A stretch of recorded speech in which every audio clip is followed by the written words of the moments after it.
Hello friends, welcome to target state exam. मैं सत्येंद्र कुमार 2016 के UPSI batch में सेलेक्टेड हूँ।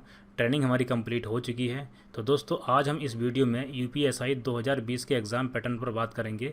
किस तरीके से हमें ये एग्ज़ाम पास करना है, क्या क्या पिछली बार से इस बार के एग्ज़ाम में चेंजेस हुए हैं, उन सभी बातों को हम समझेंगे। पूरे एग्ज़ाम के पैटर्न को समझने वाले हैं इस वीडियो में। तो चलिए स्टार्ट करते हैं दोस्तों।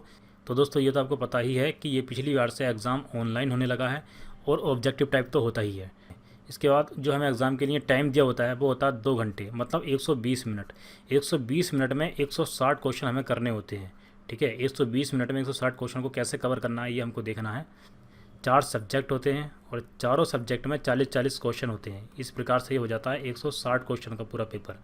ठीक है, निगेटिव मार्किंग इसमें होती नहीं है, नो निगेटिव मार्किंग। इसके बाद यहाँ पर देखिए, एग्ज़ाम जो होता है वो हिंदी और इंग्लिश दोनों लैंग्वेज में होता है, केवल जनरल हिंदी के अलावा। ठीक है, जनरल हिंदी तो हिंदी में आएगी ही, इसके अलावा जो भी पोर्शन होता है वो हिंदी और इंग्लिश दोनों लैंग्वेज में होता है। अब सबसे ज़्यादा इंपॉर्टेंट बात यहाँ पर है समझने वाली, ये 4 सब्जेक्ट होते हैं इसमें, हिंदी और जीएस में इसके साथ लॉ और आ जाता है। ठीक है, इसके बाद मैथ और रीजनिंग। इन सभी सब्जेक्ट की वीडियो आपके यूपीएसआई एग्ज़ाम के लिए मैं इसी चैनल पर धीरे धीरे लेकर आऊँगा। यहाँ पर ये लॉ और कॉन्स्टिट्यूशन जो है ये बहुत ज़्यादा इंपॉर्टेंट है। लॉ के तो कुछ ही क्वेश्चन आते हैं, 1-2 क्वेश्चन आ जाते हैं, लेकिन कॉन्स्टिट्यूशन के बहुत क्वेश्चन आते हैं। कॉन्स्टिट्यूशन मतलब संविधान आपको इस एग्ज़ाम के लिए बहुत अच्छे से पढ़ना है। ठीक है, तो इन चारों सब्जेक्ट में 40-40 क्वेश्चन आते हैं। ठीक है, इस प्रकार से क्वेश्चन हो जाते हैं 160, और प्रत्येक सब्जेक्ट कितने कितने नंबर का होता है, 100 नंबर का। तो इस प्रकार से टोटल नंबर हो जाते हैं 400 नंबर। अब यहाँ पर हमें देखना है कि इस एग्ज़ाम को पास करने के लिए इस बार क्या क्या शर्तें रखी गई हैं। ठीक है, अगर हम पर सब्जेक्ट देखें, प्रत्येक सब्जेक्ट में देखें, तो हमें 35% मार्क्स लाना ज़रूरी है। ठीक है, पर सब्जेक्ट 35% मार्क्स लाना ज़रूरी है और टोटल में 50% लाना ज़रूरी है। ये 2 बातें आपको समझनी है। ठीक है, प्रत्येक सब्जेक्ट में 35% और टोटल में हमें 50% नंबर लाना ज़रूरी है। पिछली बार ये कुछ नहीं था, केवल यहाँ पर यह था कि प्रत्येक सब्जेक्ट में 50% नंबर लाना ज़रूरी है, उसके बाद कट ऑफ लगती थी। ठीक है, तो इस बार क्या है, प्रत्येक सब्जेक्ट में 35% नंबर लाने हैं और टोटल में 50%। इसके बाद 35% के बाद आप कितनी भी ज़्यादा लेकर आ सकते हो कट ऑफ के हिसाब से।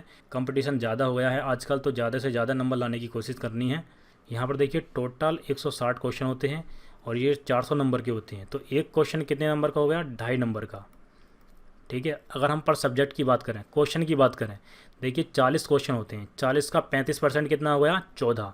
तो 40 का 35% 14 हो गया, मतलब पर सब्जेक्ट आपको मिनिमम 14 नंबर लाने ज़रूरी हैं, 14 क्वेश्चन करने ज़रूरी हैं। एक सब्जेक्ट में 14 क्वेश्चन ज़रूरी है करना, केवल पास करने के लिए एग्ज़ाम को। उसके बाद कट ऑफ ज़्यादा लगती है, तो जो आपके सब्जेक्ट अच्छे हैं उसमें ज़्यादा से ज़्यादा नंबर खींचने की कोशिश करनी है। जैसे रीजनिंग हो गया, मैथ हो गया, हिंदी हो गई, इनमें आप अच्छे नंबर खींच सकते हैं। मैथ, रीजनिंग, हिंदी में आप 30-35 क्वेश्चन आसानी से कर सकते हैं अगर अच्छी तैयारी है आपकी तो। ठीक है, जीएस में हम फिर भी कुछ नहीं कह सकते, लेकिन 14 नंबर फिर भी कम होते हैं। अगर आपकी तैयारी जीएस में अच्छी है तो 25-30 क्वेश्चन इसमें भी आप आसानी से कर सकते हैं। ठीक है, जीएस में भी मैं आपको बताता हूँ, सबसे ज़्यादा आपको ध्यान देना है कॉन्स्टिट्यूशन में, संविधान पर। ठीक है, संविधान की वीडियो मैं इसी चैनल पर धीरे धीरे लेकर आऊँगा, उसके साथ दूसरे सब्जेक्ट की भी वीडियो लेकर आऊँगा।